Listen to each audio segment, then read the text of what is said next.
warahmatullahi wabarakatuh. warahmatullahi wabarakatuh. Bismillah, Amin. alhamdulillah. Alhamdulillahilladzi faddala bani Adam bil ilmi wal kalam. Wassalatu wassalamu ala sayyidil anam Muhammadin wa ala alihi wa ashabihi alladzi nurud dhalam. Subhanaka la ilma lana illa ma 'allamtana innaka antal alimul hakim. Rabbi shrah li sadri wa yassir li amri wa hlul 'uqdatam min lisani yafqahu qawli. Rabbi zidni ilma warzuqni fahma bi rahmatika ya arhamar rahimin. Bapak Ibu dan teman-teman rahimakumullah, alhamdulillah pagi hari ini kita bisa berjumpa kembali. Mari kita buka. Ini tadi kita udah buka belum ya Bapak Ibu? Belum ya? Belum, Ustaz. Belum. Kita buka dengan bacaan Fatihah seperti biasa. Lillahi wa syafaati Rasulullah wa likulli niyatin as-salihah al-Fatihah. A'udzu billahi minasyaitonir rajim. Bismillahirrahmanirrahim.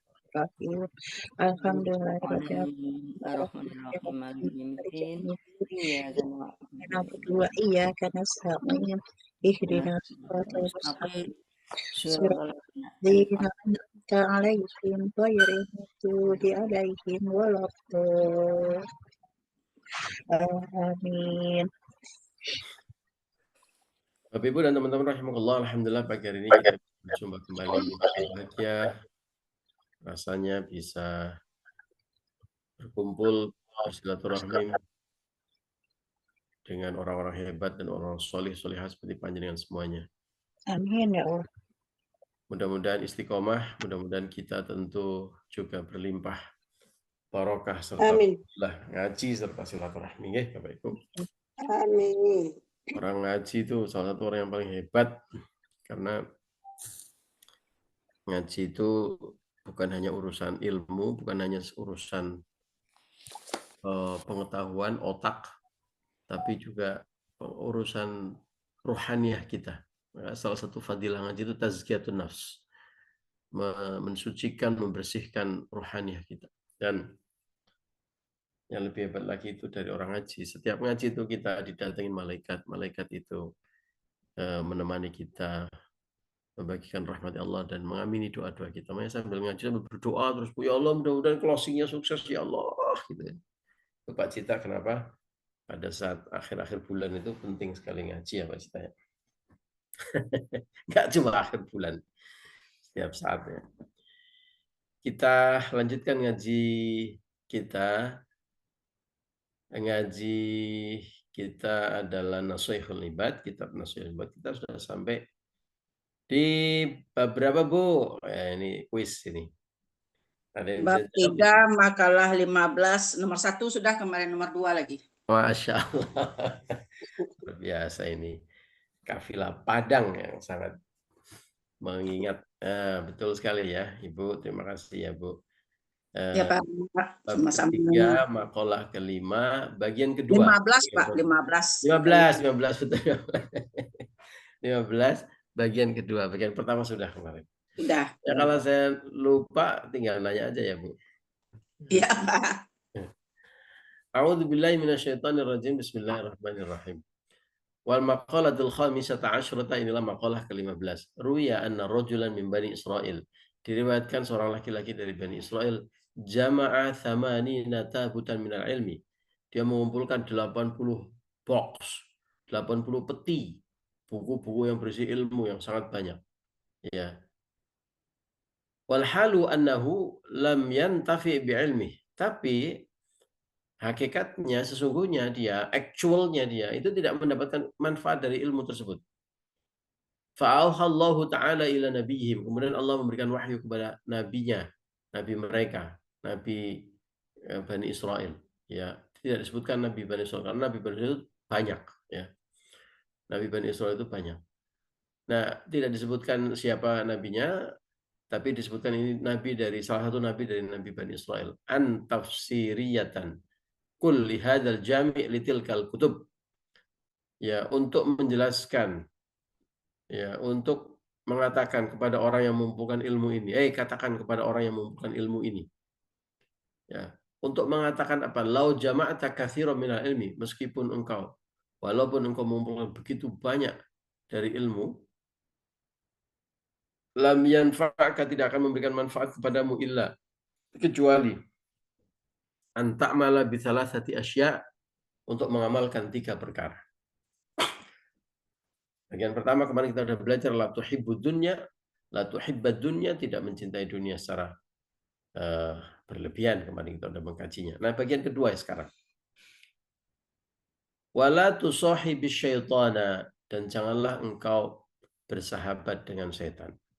Oh, ternyata ini hubungannya kemana-mana ini. Pertemanan dengan setan itu membuat kita tidak bisa mendapatkan manfaat dari ilmu. Nah, mari kita lihat apa yang dimaksud dengan persahabatan dengan setan. Bapak Ibu, tentu kita maklum dengan yang namanya atau artinya sahabat. Ya, sahabat itu tentu orang yang sangat dekat dengan kita. Ya, makanya sering ditambahin lagi sahabat karib. Ya, karib itu berasal dari bahasa Arab qaribun, artinya dekat. Ya, lawannya ba'id, artinya jauh. Nah, jadi kalau kita bilang, ya itu teman Bapak ya, iya, tapi teman ba'id, teman jauh maksudnya. Seringan kalau kita akrab, qarib, ya, karib, sahabat karibku itu, ya, karib itu dari bahasa Arab, artinya dekat. Ya sudah sahabat, dekat pula. Ya, makanya orang-orang yang dekat dengan Rasulullah dipanggilnya sahabat. Nah, itu untuk menandakan betapa dalamnya makna sahabat. Ya, orang yang sangat dekat dengan kita, dan kedekatannya adalah kedekatan yang hakiki, bukan karena kedekatan atau karena kepentingan tertentu. Karena tanggal tua mau pinjam uang, ya, karena mau diminta bantu bikin KTP LC, karena mau minta atensi, karena bukan, ya, tapi karena memang sahabat dalam suka dan duka. Sahabat dalam keadaan apa namanya sempit maupun lapang, ya, dalam keadaan sedih maupun bahagia. Nah, dengan makna sahabat yang seperti itu, maka mari kita melihat kenapa Allah memberikan wahyu yang demikian. Wala tusahibis syaitan. Karena beberapa poin yang sangat penting. 1, setan itu anak cucu iblis yang dulu dengan sangat takabur menolak menjalankan perintah Allah untuk bersujud kepada Nabi Adam. Ya. Takabur atau sombong, iri dan dengki yang membuat mereka kemudian mendapatkan hukuman yang sangat berat dari Allah Subhanahu wa taala. Ya. Mereka diusir dari surga, dan kemudian karena mereka sudah dikunci, ya, dalam hukuman neraka, maka mereka berusaha mencari teman sebanyak-banyaknya. Jadi purpose atau cita-cita atau misi hidup terbesar mereka adalah mencari teman sebanyak-banyaknya untuk menemani mereka di neraka. Nah, ini penting untuk kita ketahui, Bapak Ibu, ya. Jadi kalau ada visi dan misi setan, itu pasti mengajak manusia dan jin, ya, untuk menemani mereka di setan sebanyak-banyaknya. Seperti persis psikologinya para kriminal. Psikologinya para kriminal itu kan kalau ketahuan, kalau ketangkep, kalau dihukum, kan selain membela diri, menyalahkan orang lain, mereka akan mencari teman sebanyak-banyaknya, ya kan? Kalau dalam bahasa Jawa itu nyokot. Nyokot itu menggigit maknanya sebenarnya. Tapi kalau dalam kasus hukum, nyokot itu artinya melibatkan pihak lain, ya, sebagai sesama kriminal agar dia tidak dihukum sendirian, ya. Orang misalnya dihukum korupsi, yang menikmati uang korupsi bukan hanya saya itu juga ada A, B, C, D. Nah, itu namanya nyokot, ya, itu namanya menggigit. Nah, namanya ngajak orang lain untuk sama-sama dihukum. Enak aja loh, ya, sama-sama menikmati hasil kejahatan, gue aja yang dipenjara misalnya begitu. Nah, itu dia melibatkan orang lain. Nah, itulah setan. Jadi life mission-nya, ya, misi hidupnya, seumur hidupnya dia, sepanjang hidupnya dia, itu dia kepengen mengajak orang sebanyak-banyaknya, manusia dan jin, untuk menjadi sahabatnya dia, temannya dia di neraka. Nah, jelaskan. Kalau sudah punya visi dan misi seperti itu, masa kita mau jadi sahabatnya? Nah, gampangnya kan begitu kan. Nah, kalau kita mau jadi sahabatnya, naudzubillah ya, ya berarti mau diajak dia untuk menemani dia di neraka. Gampang kan logikanya, simple kan. Ya padahal kita nggak mau dong. Nah, cuma kadang-kadang kita tidak menyadari, naudzubillah ya, kadang-kadang kita lupa. Maka ini ngaji penting untuk mengingatkan, jangan kamu mau jadi sahabatnya setan ya, karena setan itu pasti mencari teman untuk ke neraka. Dan kalau jadi sahabatnya setan, pasti dibawa ke neraka. Pasti itu. Dalilnya sudah jelas. Ya. Baik dalil akli maupun dalil nakli, dalil empirik. Ya. Dalil empirik itu dalil yang sudah fakta, fakta hidup. Lihat aja itu. Begitu banyak orang baik tergelincir, ya, karena bersahabat dengan setan. Ya, yang tadinya soli, alim, ya, baik-baik saja, itu tiba-tiba tergelincir karena berdekat-dekatan dengan setan. Nah, kenapa kok begitu? Nah, sekarang kita pahami cara kerja setan. Tadi kan life mission-nya sudah jelas ya. Life mission-nya pokoknya setan itu pasti akan mengajak manusia menemani dia di neraka. Nah, sekarang cara kerjanya bagaimana?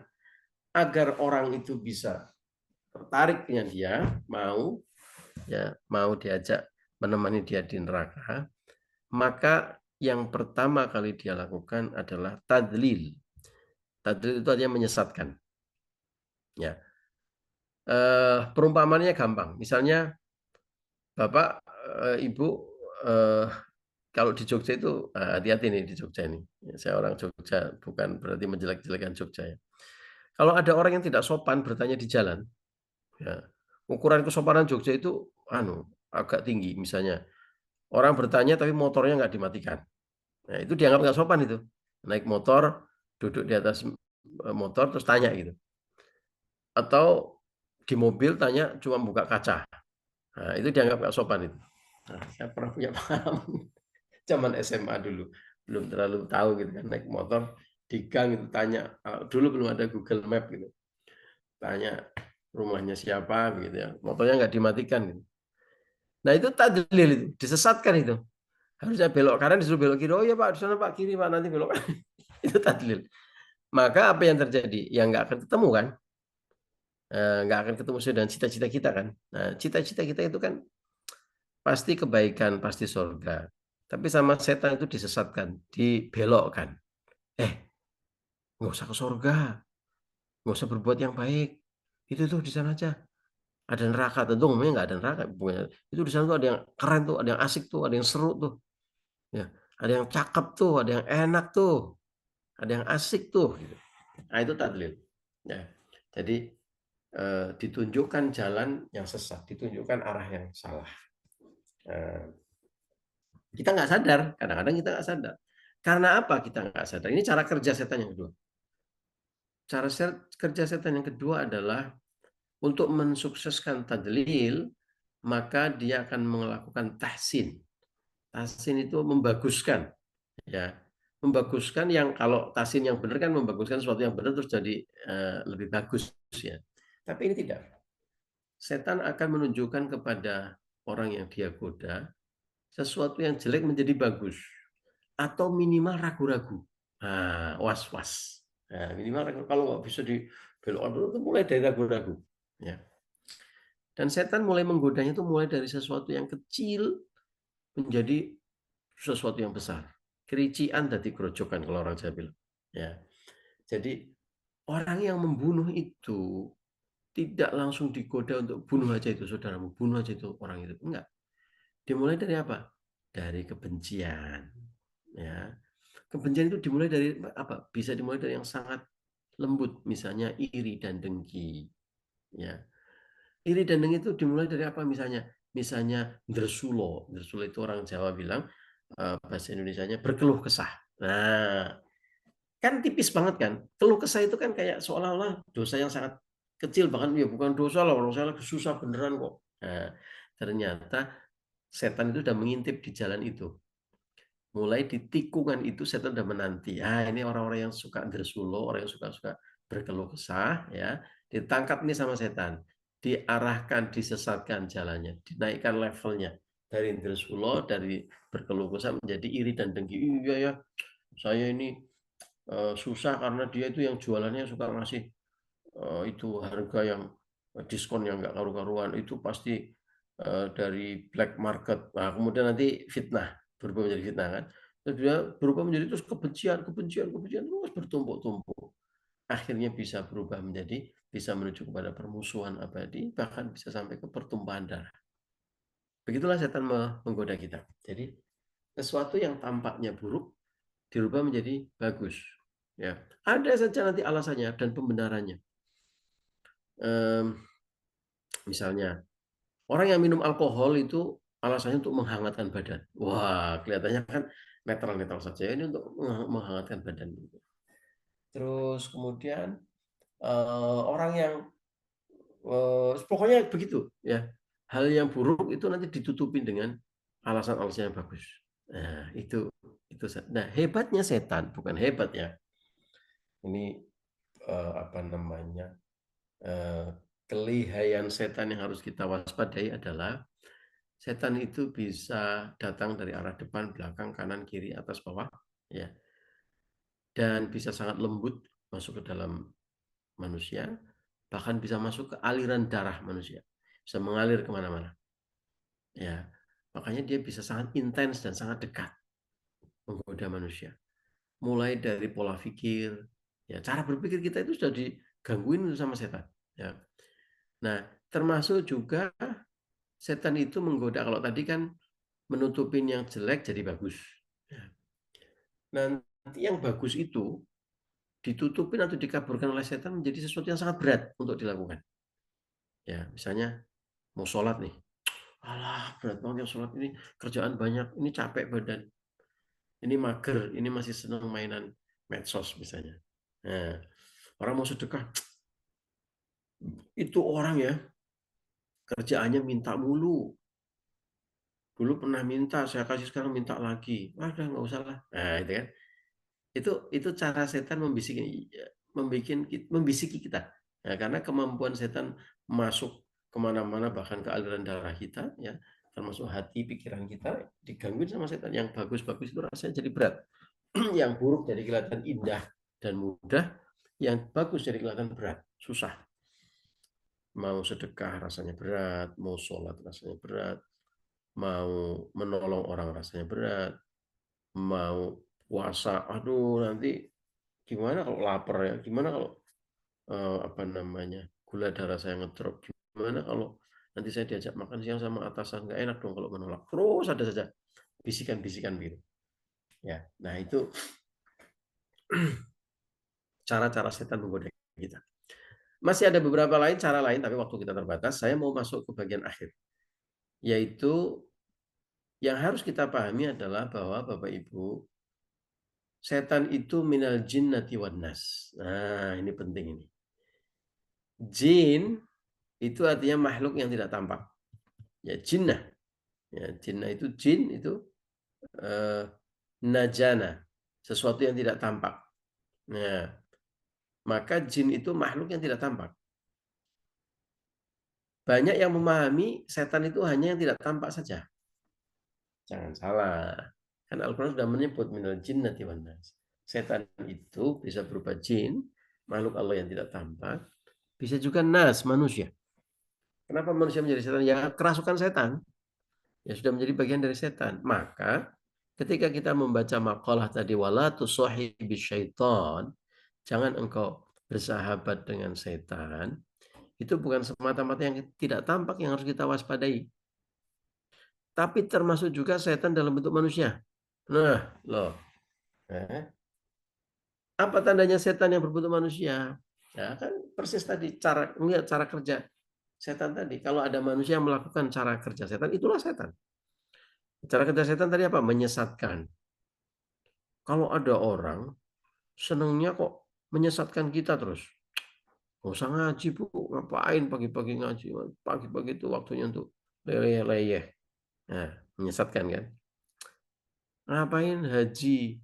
Ya mending uangnya dipakai buat itu buka warung. Nah, ya. Sudah tua juga, Bu. Nah, itu Sudah. Nah, terus ngajak kepada keburukan yang kemudian dibungkus, dikemas dalam kemasan yang bagus. Seperti tadi kerjanya setan kan? Ya, yang jelek bisa dikemas jadi bagus gitu. Dengan berbagai alasan. Atau minimal membuat kita ragu-ragu. Ya, menuju kebaikan itu kita ragu-ragu. Nah, itu kalau bentuknya manusia, ya itu setannya manusia, tuyul-tuyul manusia itu. Gundul-gundul itu setan dalam bentuk manusia. Nah, itu juga tidak kalah berbahayanya dengan setan yang berupa jin atau yang tidak tampak. Dalam beberapa hal kan malah lebih berbahaya. Karena tampak sebagai sahabat kita, sebagai orang dekat kita, tapi menyesatkan. Ya, maka berhati-hati. Pesannya Allah ini lewat nabinya Bani Israil. Wala tusahibu syaitan. Jangan kita bersahabat dengan setan. Ya, setan bisa berbentuk manusia yang suka menyesatkan kita, membuat sesuatu kebaikan itu menjadi berat, ya, menutup-nutupi keburukan jadi seolah-olah bagus. Ya, harusnya tujuannya ke kanan, mereka ngajak ke kiri. Nah, itu cara kerja setan yang harus kita waspadai, dan itu bisa berupa ajakan dari atau godaan dari manusia. Maka Bapak Ibu, yuk kita berhati-hati, yuk kita identifikasi, karena teman akan menentukan kita. Ya, berkali-kali kita ulas ya bahwa kalau kita berteman dengan penjual minyak wangi, maka tubuh kita akan wangi. Ya, kalau kita berdekat-dekatan dengan tong sampah, ya apalagi yang dibakar gitu ya, ya otomatis badan kita juga akan bau sampah. Ya, kalau kita berdekatan dengan orang yang berilmu, maka yang akan keluar dari mulutnya adalah ilmu yang kita dengerin setiap hari, maka akan membantu kita menuju jalan yang lurus. Kalau yang dekat dengan kita adalah orang yang suka menyesatkan kita, menggoda kita, menutupi kebaikan menjadi seolah jadi berat, sementara yang kemungkaran itu dilihat sebagai sesuatu yang mengasihkan, nah itu setan dalam bentuk gundul-gundul macul gitu. Maka harus kita waspadai, jangan berdekat-dekatan dengan dia. Ya, jangan malah kemudian, wah ini sahabat saya yang asik nih, ngajaknya kepada kesenangan, jeduk-jeduk ya, dan sebagainya. Hati-hati. Dan mereka itu bisa mempengaruhi mindset kita, cara pikir kita. Ya, secara pelan-pelan itu bisa mempengaruhi cara pikir kita. Maka sangat lembut, sangat hati-hati kita, sangat waspada kita. Ya, ayo kita bermuhasabah. Ya, bukan berarti pilih-pilih teman, bukan. Ya, kalau memang ada orang yang seperti itu, apa yang harus kita lakukan? Kita ingatkan. Kita sebagai teman, ya, sebagai sahabat harus mengingatkan dia, harus meluruskan dia. Begitulah syariat atau ajaran agama kita ketika melihat kemungkaran. Kalau ada kemungkaran kita diam saja, maka kita termasuk bagian dari kemungkaran itu. Ya, ada teman yang sesat, kita kok diam saja, biarin aja wis. Ya, masuk neraka, kasihan juga kan. Nah, padahal kita kan sesama muslim itu bersaudara. Maka ingatkan, tentu dengan cara yang baik. Ya. Kalau diingatkan dengan cara yang baik susah-susah, dan kita khawatir kita nggak bisa keluar dari cengkeraman dia, ya hijrah. Ya, itu solusinya. Sebagaimana semangat hijrahnya Kanjeng Nabi dari Makkah ke Madinah. Ya, ini kumpulannya kok kumpulan virus-virus semua. Ya, kumpulan orang-orang yang selalu ngomongin kejelekan orang, memfitnah orang, mengajak kepada keburukan. Kalau dijak kebaikan, susahnya luar biasa. Coba dirubah. Ud'u ila sabili rabbika bil hikmah. Ya, ayo diajak mereka kepada jalan Tuhan dengan cara yang baik. Ya, jangan dengan cara menyakiti dan sebagainya. Tapi nggak bisa. Mereka begitu hegemonik, begitu kuat. Di kampung saya misalnya, di kantor saya misalnya, di jaringan pertemanan saya. Ya hijrah, ya dia tinggalin mereka. Ya itu cara untuk menyelamatkan keimanan kita. Tapi selama kita bisa merubah, selama kita bisa memperingatkan, ayo rubah, ayo peringatkan mereka. Ya, karena insya Allah kalau mereka nanti dapat hidayah Allah, berubah jadi orang yang baik, soleh, panjenengan juga akan dapat pahalanya. Ya, pahala telah memberikan, membantu memberikan atau menjadi wasilah atau apa namanya, wasilah itu penghubung ya atas jalan-jalan kebaikan. Itu Bapak Ibu, Jumat Barokah. Ya, mari kita bermuhasabah, apakah ada setan-setan di dalam diri kita, ya kita waspadai. Apakah ada setan-setan di sekeliling kita, di lingkaran terdekat kita, ya. Kalau ada, ya waspadai, jangan sampai kita terkontaminasi. Ingatkan dia, kalau tidak bisa diingatkan, ya lalu mari kita berhijrah menuju lingkaran kebaikan-kebaikan. Terima kasih, mohon maaf atas segala kekurangan dan kekhilafan. Allahumma muwaffiq ila aqwamit thoriq. Assalamualaikum warahmatullahi wabarakatuh.